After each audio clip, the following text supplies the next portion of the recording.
It's debate night, but we're not in Milwaukee.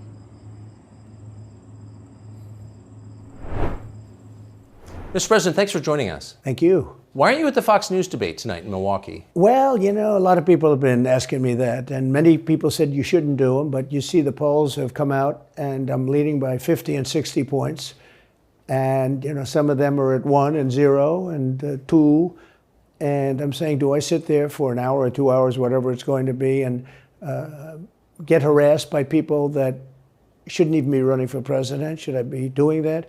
And a network that isn't particularly friendly to me, frankly. You know, they were backing Ron DeSanctimonious like crazy, and now they've given up on him. I mean, it's a lost cause. It reminded me very much of 2016. You know, in 2016, I went through the same stuff and had to fight them all the way, and then they became very friendly after I won, or just about when I was winning. But I just felt it would be more appropriate not to do the debate. I don't think it's right to do it. If you're leading by 50, 60, I have one problem leading by 70 points, and I'm saying, why am I doing it? And I'm going to have 8 people, 10 people, whoever made the debate, I don't know how many it is, but I'm going to have all these people screaming at me, shouting questions at me, all of which I love answering, I love doing, but it doesn't make sense to do them. So I've taken a pass, as you probably noticed. Well, I did. I'm grateful that you did. It's interesting, though, because you spent a lot of your career in television. Yeah. You had a top show in television on NBC. But you don't feel the need now running for president to do television, obviously. Do you think television is declining? Well, according to a poll that I guess we just saw, it just came out where it's down like 30, 35%, but I think they were referring to cable. I think cable's down because it's lost credibility. MSNBC, or as they say, MSDNC, is so bad. It's so wrong what they write and what they do and what they say. It's, you know, it's fake news, as I said. I think I came up with that term. I hope I did, because it's a good one. It's not tough enough anymore. It's corrupt news. You know, really what you do is call it corrupt news, but somehow that doesn't play as nicely. But it is corrupt news. So you have MSNBC and you have CNN, who's absolutely doing no ratings at all. I mean, they're dead. But they're doing none because they don't have credibility. They really don't have credibility. Fox is way down, as you know. And the good old days are long ago. I will say this, it could come back, but they just don't have a lot of credibility. Tucker, you know that perhaps better than anybody. I think it was a terrible move getting rid of you. You were number one on television, and all of a sudden we're doing this interview, but we'll get bigger ratings using this crazy forum that you're using than probably the debate or competition. When you say there are people on stage who shouldn't be running for president, who do you mean? Well, I don't want to really use names, but it wouldn't matter too much. A guy like, I call him Ada Hutchinson. It's Asa, but I call him Ada. Why do you call him Ada? You know, I could tell you, but I don't want to get myself in a little trouble. But he's weak and pathetic, and he was, I never understood the guy, never knew him. He was the governor of Arkansas, not a very popular guy. I don't know how but that state is such a great state. The people are so incredible in that state, and they love me and I love them. How does this guy get elected governor of Arkansas? But he's nasty always, and has been. A guy like Chris Christie, the guy left with a 8%, think of it, 8% approval rating in New Jersey. Now he's running for president, and he runs solely on the basis, oh, let's get Trump. He's like a savage maniac. He's like a lunatic. And that's all he talks about. His poll numbers are very, very low. He's about 2%. What's he like? You know him well. No, I've been friendly with him over the years, but I couldn't give him a job because I just never trusted him very much.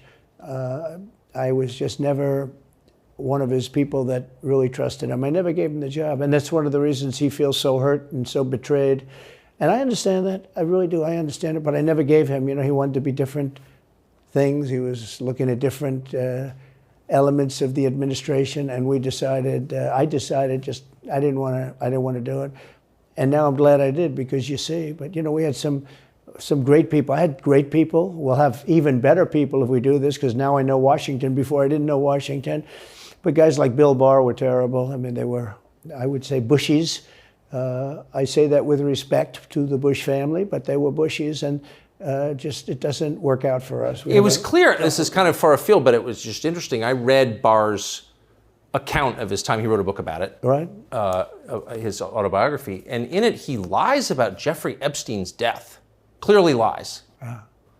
Do you think Epstein killed himself sincerely? I don't know. I will say that, he was a fixture in Palm Beach. Yeah.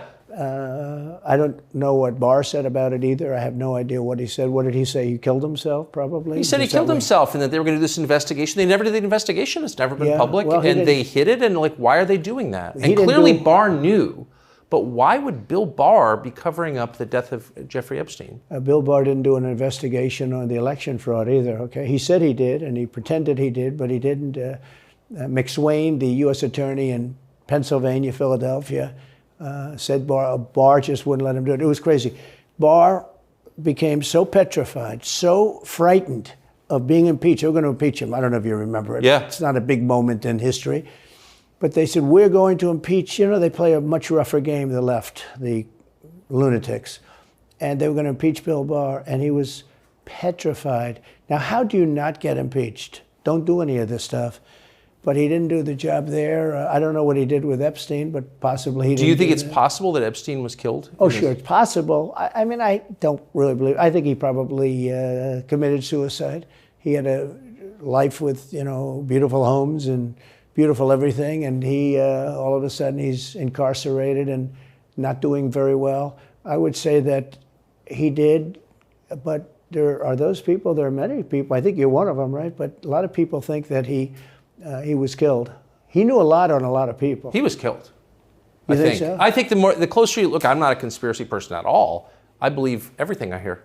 But yeah, the closer you look into it, I mean, the Attorney General of the United States, your Attorney General, clearly lied about the Epstein death. Yeah, and he was. Why? He was certainly. It wasn't well done. They had no cameras. They had no anything. Everybody was sleeping, and a case could be made. Look, I'm not going to get involved in it, but I can tell you, a case could be made either way. But it certainly wasn't the most well-run place. So the reason I'm asking you is I'm looking at the trajectory since 2015 when you got into politics, for real, and then won.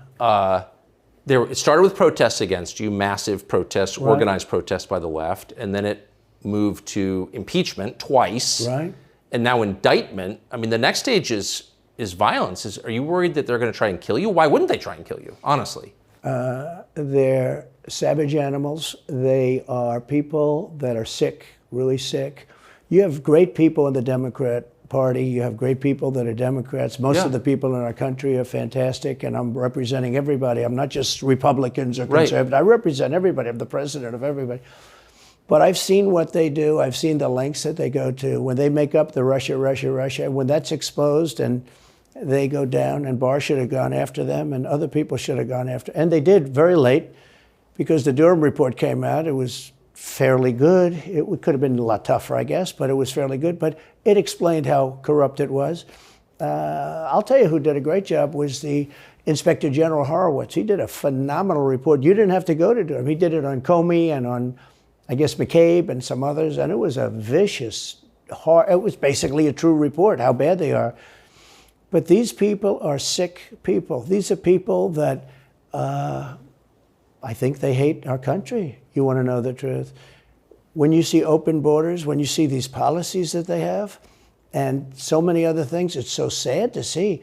We have a country that's very fragile right now. I've never seen, I will say, look, I ran in 16, which was 15, but I ran in 16, election in 16, and there was tremendous spirit.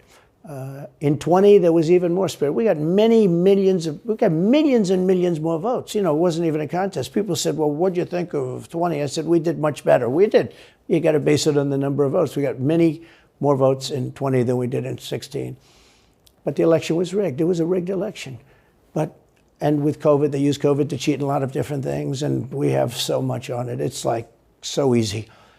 But we had judges that didn't want to look. We had people didn't want to get involved. They called you, he's a conspiracy theorist if you say anything about the election.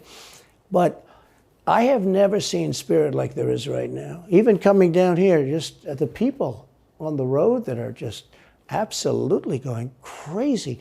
And the reason is, I think they like me, and I know they love my policies. I hope they like me too. A lot of people say they don't like me, but they like my policies. I think they like me.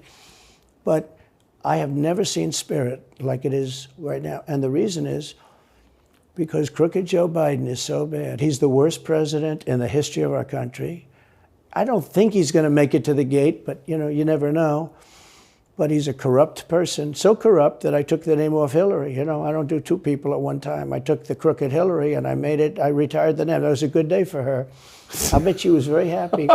And I used it for Joe because it's crooked Joe. But Joe is really... But you don't think he's going to make it to November of 2024? Well, I think he's worse mentally than he is physically. And physically, he's not exactly a triathlete or any kind of an athlete. You look at him, he can't walk to the helicopter. He walks, he can't lift his feet out of the grass. It's only 2 inches at the White House, right? That's not a lot. But you watch him, and it looks like he's walking on toothpicks. So, and then you see him on the beach where he can't lift a chair. Those chairs are meant to be light, right? They're like 2 ounces. Yeah. You lift them up. He can't lift the chair. He can't walk to the chair. And I don't know what they're doing with the beach. This beach is seeming to play a big role, but they love pictures of him on the beach. I think he looks terrible on the beach. He looks terrible on the beach. Skinny legs? Well, he can't walk through the sand. Sand is not that easy to walk through, but when he walks through it, he can't walk through the sand. And there's somebody in there that thinks he looks fabulous at the beach. I think he looks horrible at the beach. Plus, the beach doesn't represent what a president's supposed to be doing. You're supposed to be working. You're supposed to be getting us out of that horrible, horrible war that we're very much involved in with Russia and Ukraine. You could do that. You could do that very easily. I believe you could do that I don't believe he could do it because he's just incompetent. But that's a war that should end immediately, not because of one side or the other, because hundreds of thousands of people are being killed. Can you imagine you're in an apartment house and rockets are going into that building and blowing it up and knocking it down? And why should anybody, human beings, is a human, whether they're Russian or Ukrainian or whatever they are, it's got to be stopped. And it can't be stopped very easily. It would have never started. If I were president, it would have never started. So back to Biden, I'm interested. So you think he's failing? He obviously is failing. I think it's clear to everybody. But that would make Kamala Harris the candidate? Well, not really. I mean, I guess they'd have maybe a free-for-all. A lot of people say she has to remain for certain reasons the candidate. She has to. I don't think that's true, actually. I don't think that other people would stand for it. She has some bad moments. Her moments are almost as bad as his. I think his are worse, actually. Yeah. But she seems pretty senile, too. She speaks in rhyme. It's weird. It's weird.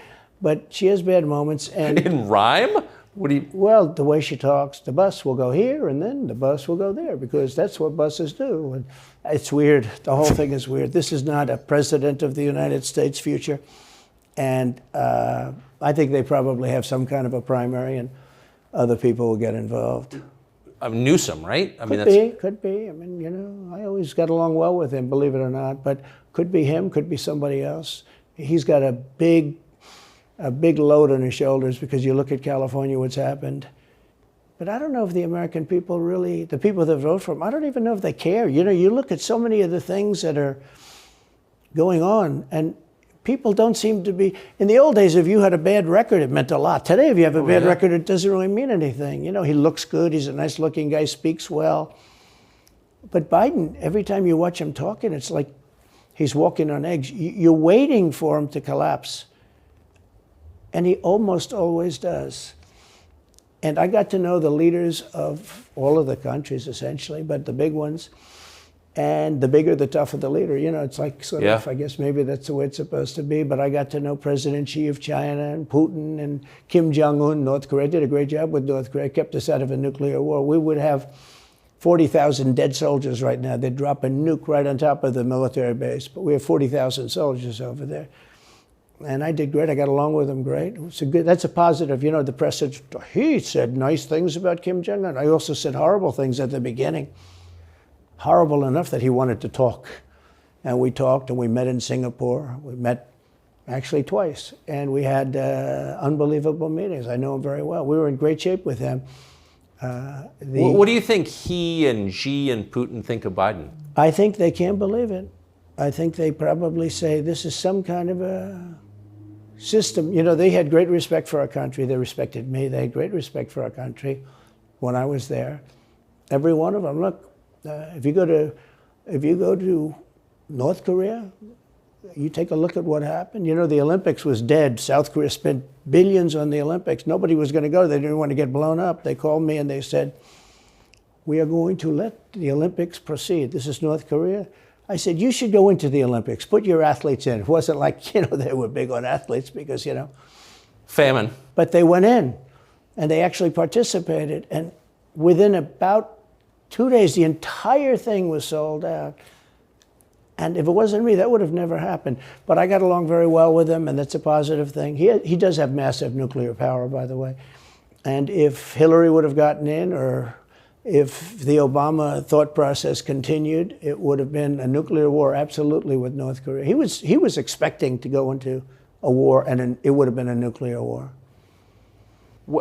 So do you think the rest of the world looks on at Biden and thinks someone else has got to be running the government? Well, somebody else has to be.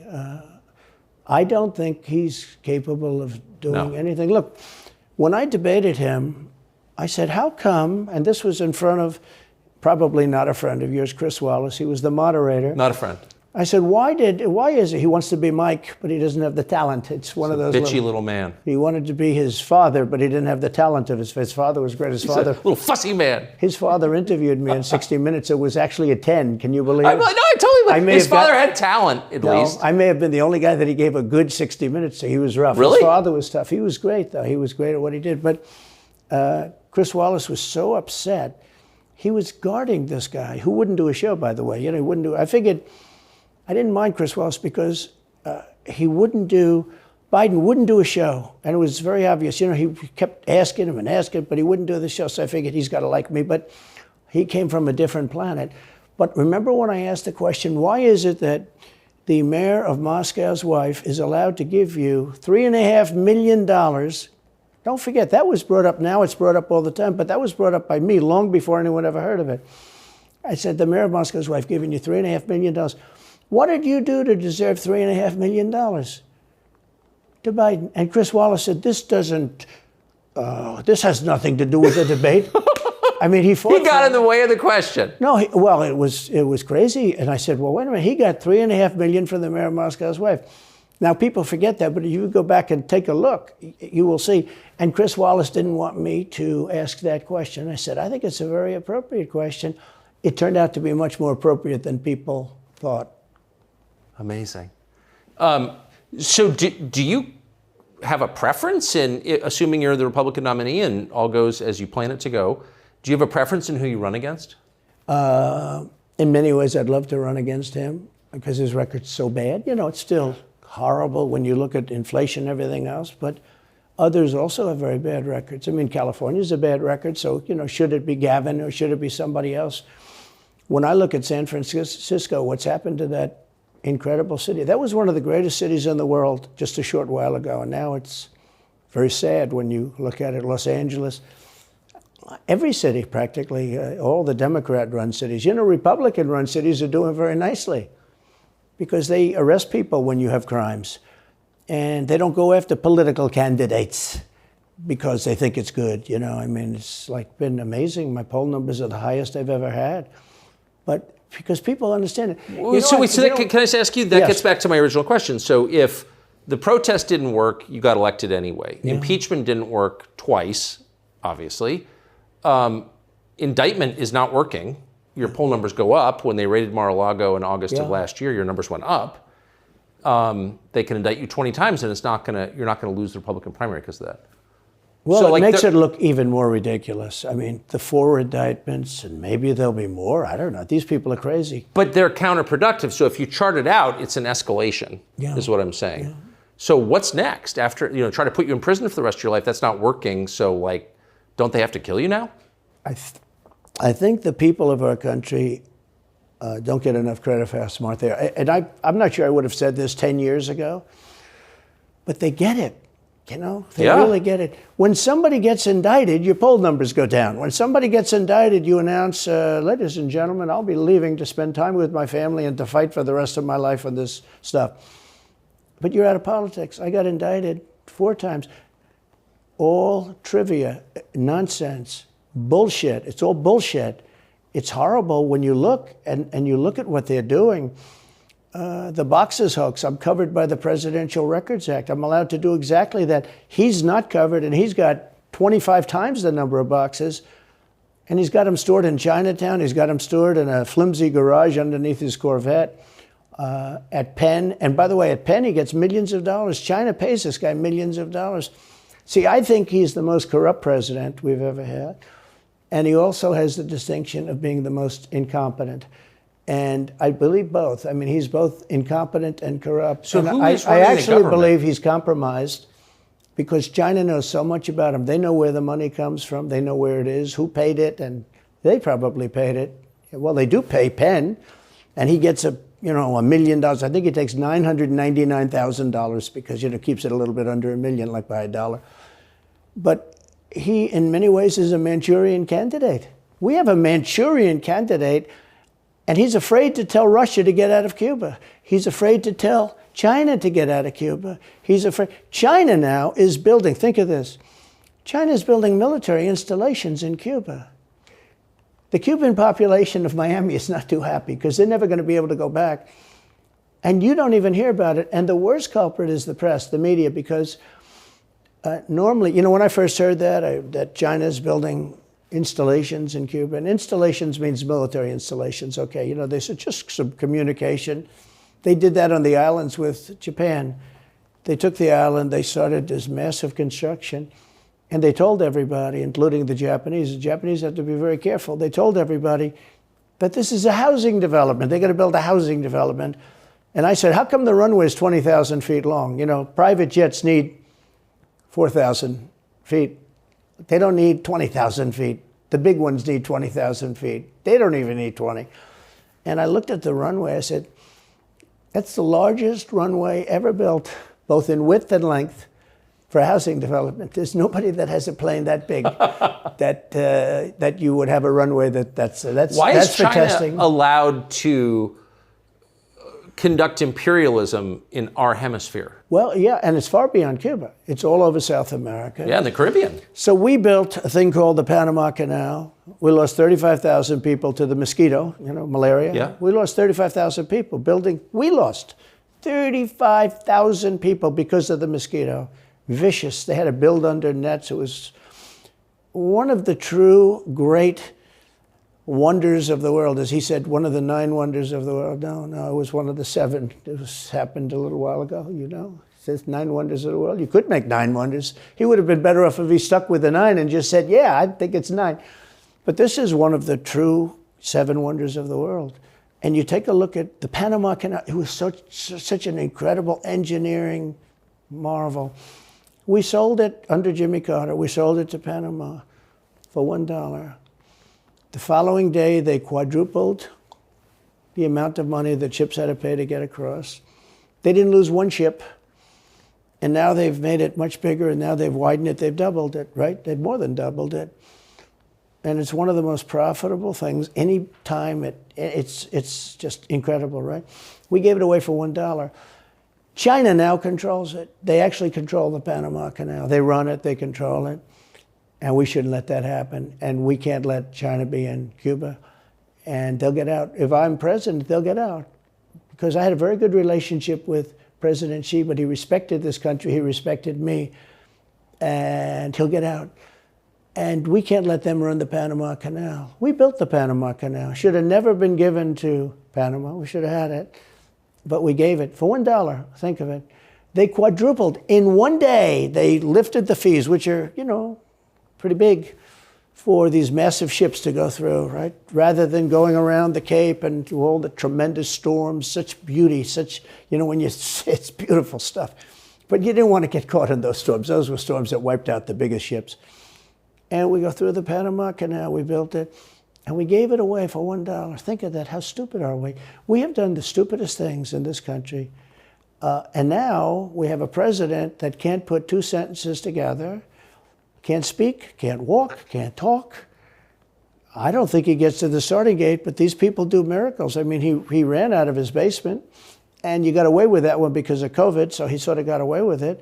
They cheated on the election, But you have people that are very smart, but they're fascists and they're radical left lunatics, and they're destroying our country with the all-electric cars and the windmills all over the place, which, by the way, don't work, and they're all, most of them made in China. For the most part, they're made in China. Germany a little bit, but China.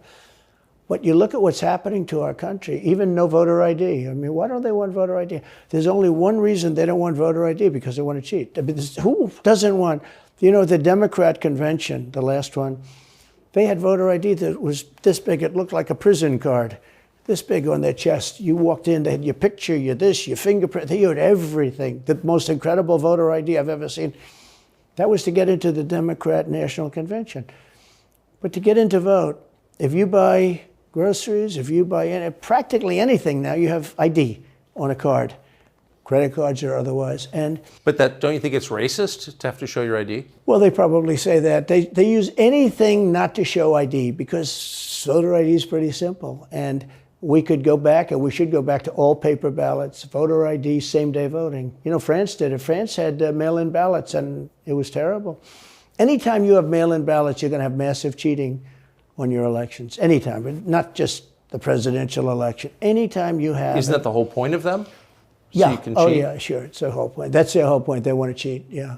They have to cheat because their policies are so bad that if they didn't cheat, they couldn't get elected. Who wants open borders? Who wants high taxes? Who wants high interest rates?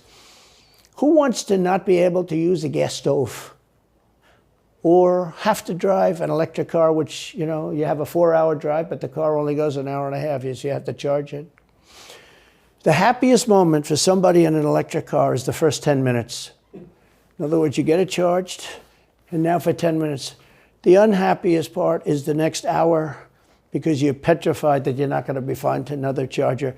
People, I'm saying, I'm not knocking electric cars, they're fine. They're fine.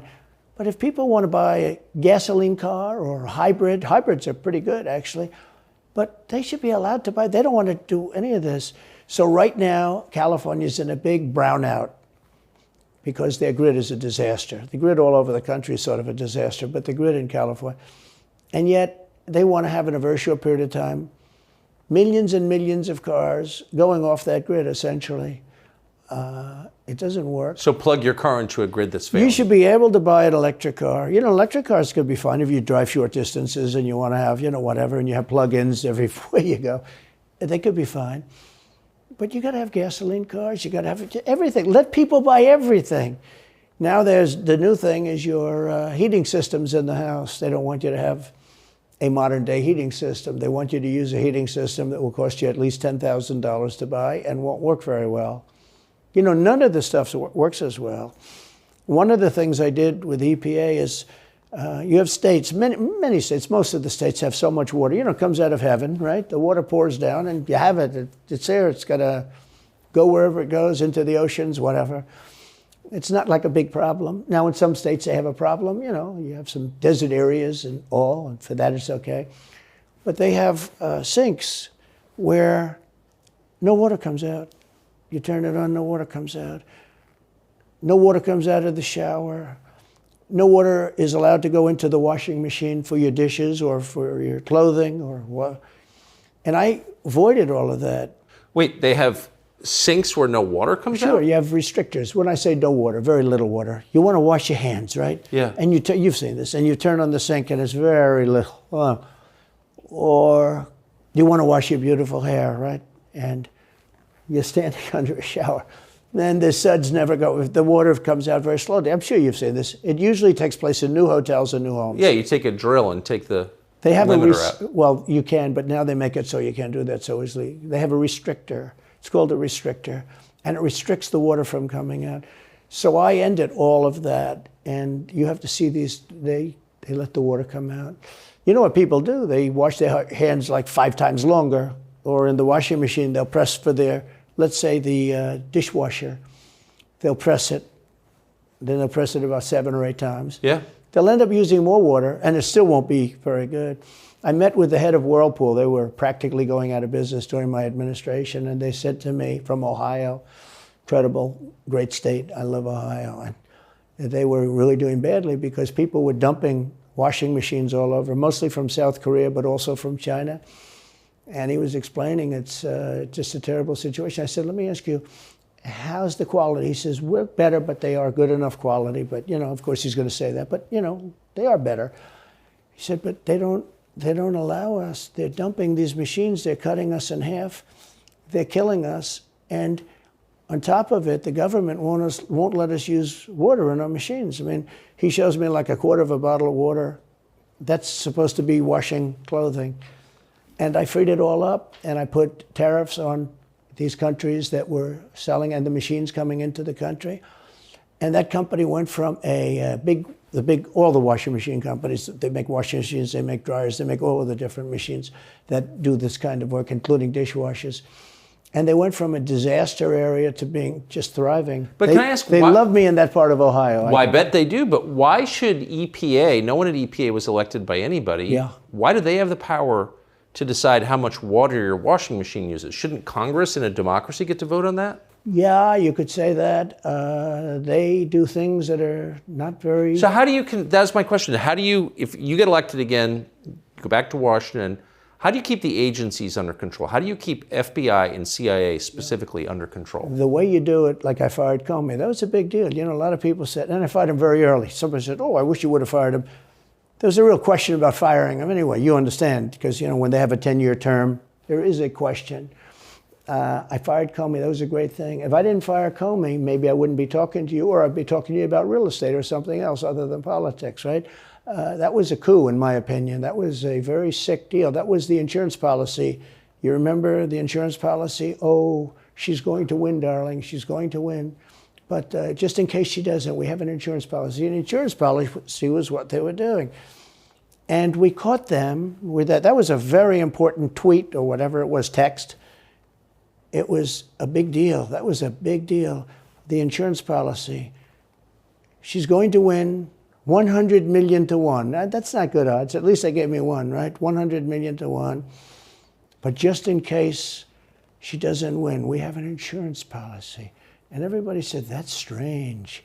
That's strange. But we caught all that because I fired Comey. Because when I fired Comey, it was like throwing a rock into a hornet's nest, into a nest of bees, and the place went crazy. So when you were president, are you confident that you knew everything, say, CIA was doing around the world? No, I'm not. It's a very interesting group of people. I had very good relationships, I thought, but I was a little surprised when I got out that, things go on. Look, it's... What were you surprised by?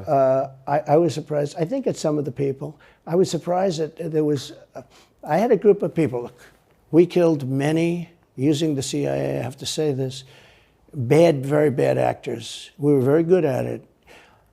You look at Soleimani, you look at al-Baghdadi, bigger than Osama bin Laden. I mean, Osama bin Laden, but al-Baghdadi did ISIS, and he was rebuilding ISIS very strongly. And that was the CIA that did that?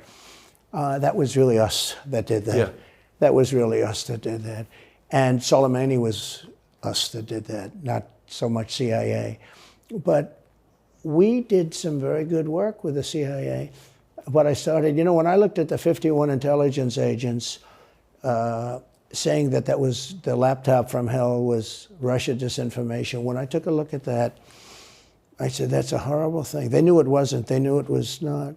And by the way, you're talking about cheating on the election? McLaughlin and Fabrizio, great pollsters, they said a thing like that plus other things meant anywhere from 10 to 17% of the vote would change. Whatever happened to Mike Pence? You've always been nice to Pence. I've never heard you criticize Pence. You've defended him in public many, many times. He's out there attacking you. What is that? So Mike wants to run for president. You got to understand, in my opinion, Mike Pence had the absolute right to send the votes back to the legislatures. The Democrats and everybody said, you don't have the right. In other words, what I said, is he a human conveyor belt? You mean if he finds fraud in Pennsylvania, in Georgia, in any of these states, Arizona, he has to send them to Mitch McConnell, right? That's right, sir.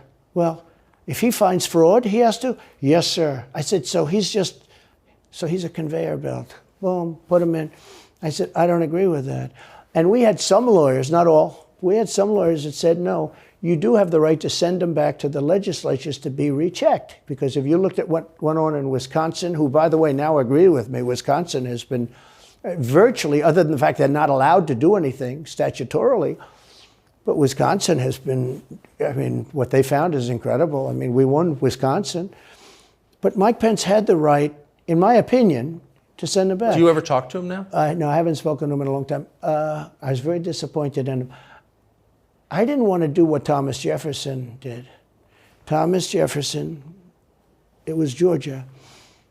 And it was, hear ye, hear ye, the great state of Georgia is not capable or allowed to tabulate their votes. And Thomas Jefferson, who was the vice president, said, is Georgia sure that they cannot tabulate their votes? Georgia is sure. He didn't send him back and have him redo it. He said, we will keep the votes of the great state of Georgia for Thomas Jefferson and his president. I didn't ask him for that. Could have done that too, but I didn't. I thought that would be turmoil. I asked him to send him back to his legislature, to the legislatures, you know, in Wisconsin, let's say. But why didn't he? I mean, you'd worked together for 4 years. You're the president. He's VP. You say you're aligned on everything. I think he got very bad advice. I really do. Now, let me tell you what happened. I sat there with a few people. I think his lawyer was in the room too. His lawyer was very much against it. There were other lawyers that felt you could do it. It was one of those things. I think you could have done it. I think you can always do something if you see fraud or if you see problems. But it's very interesting. So after the election was over, the rhinos got together with the Democrats and they redid the election, so you couldn't do it anymore. So then I called the people. I said, so in other words, you're saying I was right. You could do it. Yes, you could do it. In other words, they took the Voting Act and they redid it so the vice president no longer has the power to do what I said he could do. So when that happened, I said, wow. And you know, you'd look some of these Democrats in the eye and they'd say, he has absolutely no right to do it. And immediately after the election, they met rhinos, could name them all, and Democrats, and they approved legislation that takes away the right of the vice president to do it. So I said, so you're saying I was right. The vice president did have the right to do it, and they said, yes, he did. So if you're saying they stole it from you last time, why wouldn't they do the same this time? Oh, well, they'll try. They're going to be trying, yeah. And not only me, you know. Look, DeSantis is out. I think he's gone. So he was at a level. People have figured him out. He's gone. But if somebody else got in, other than me, they'll go at him just as viciously as they did me. These people are sick. They will go after them. And a lot of people say they won't be able to hold up. I do get credit for holding up quite well, I must tell you. I think it's... How do you do that? How do you get indicted, you know, every week and stay cheerful? I think it's a lot easier because I'm so high in the polls, because it means the people get it. The people see it's a fraud. The people see it. Like this horrible district attorney from just a little while ago, from essentially Atlanta, that's Fulton County. She said, basically, I don't have any right to challenge an election. Well, what about Stacey Abrams? What about Hillary Clinton? What about all of these Democrats that are still challenging my election? The same people that are saying he's challenging an election challenged my election. And they did it with slates. They did it with all sorts of things. They were very bad about it. But basically, they're suing me and they're saying you don't have any right to challenge it. If you challenge an election, we're going to indict you and put you in jail.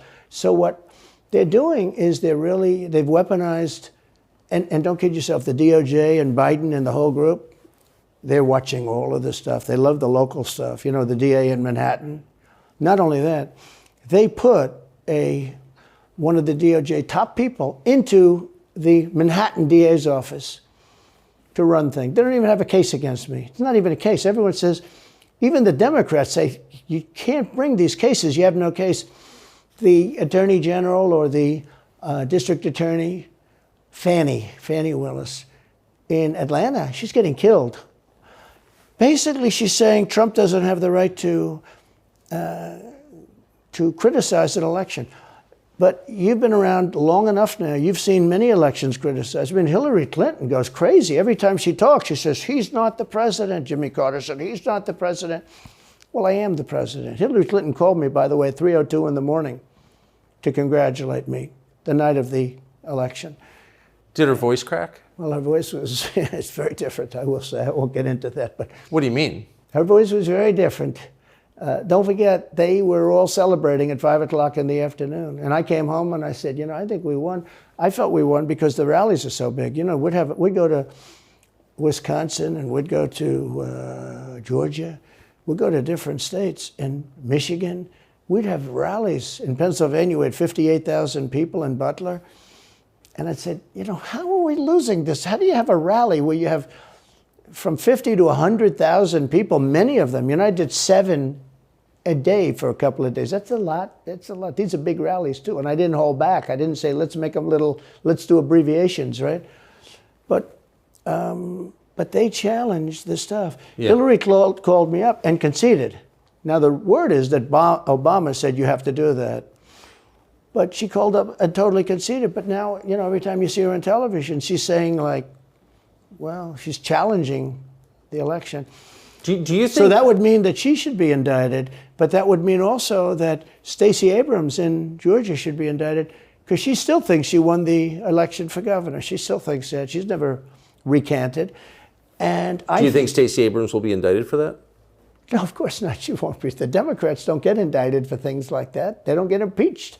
No, it's a different thing. With that being said, yes, I had great support when they did impeachment hoax #1 and impeachment hoax #2. Jim Jordan, the House was fantastic. And actually the Senate was very good for me, other than, Mitch McConnell. I think it's too bad I endorsed him. He was begging, he was going to lose that race, and I endorsed him, and he ended up winning the race because of my endorsement. He was down, he was going to lose to Amy McGrath. She was $90 million in cash, all set to go.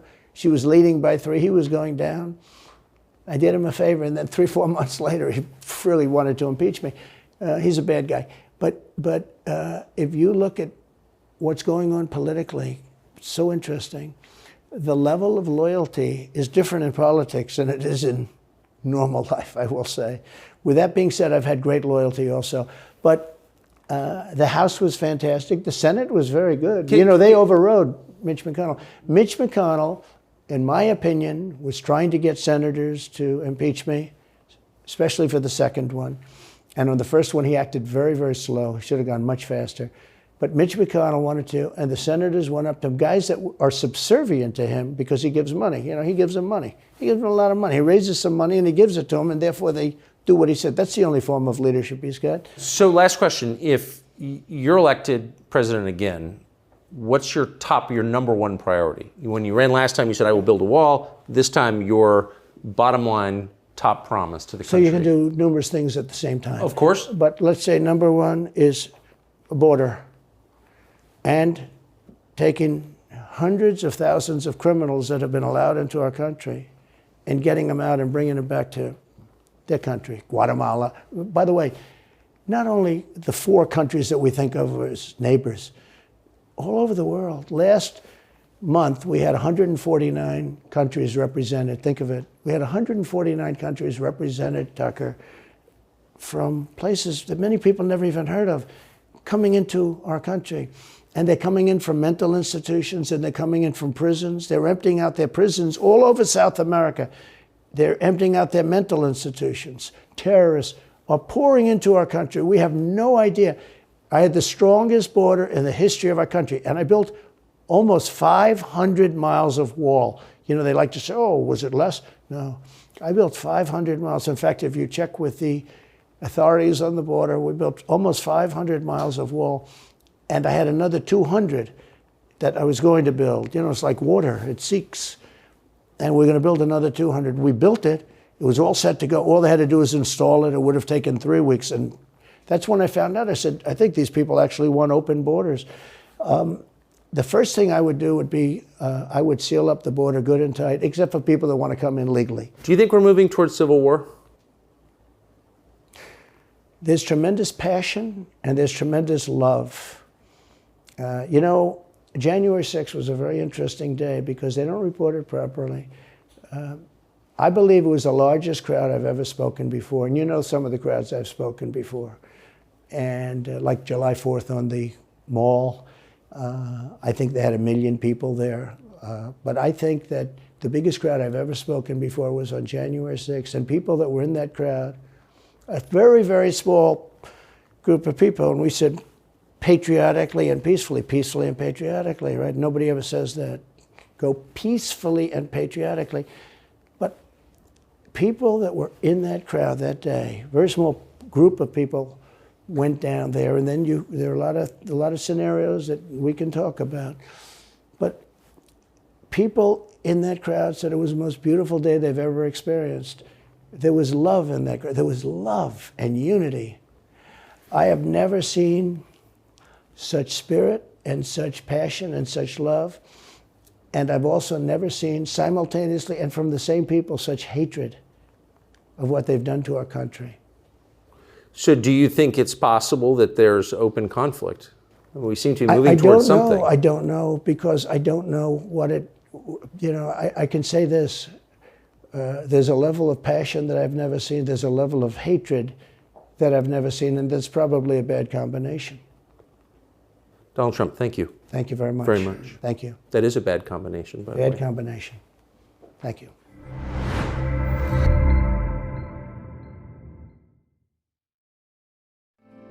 Cause the flag still stands for freedom, and they can't take that away.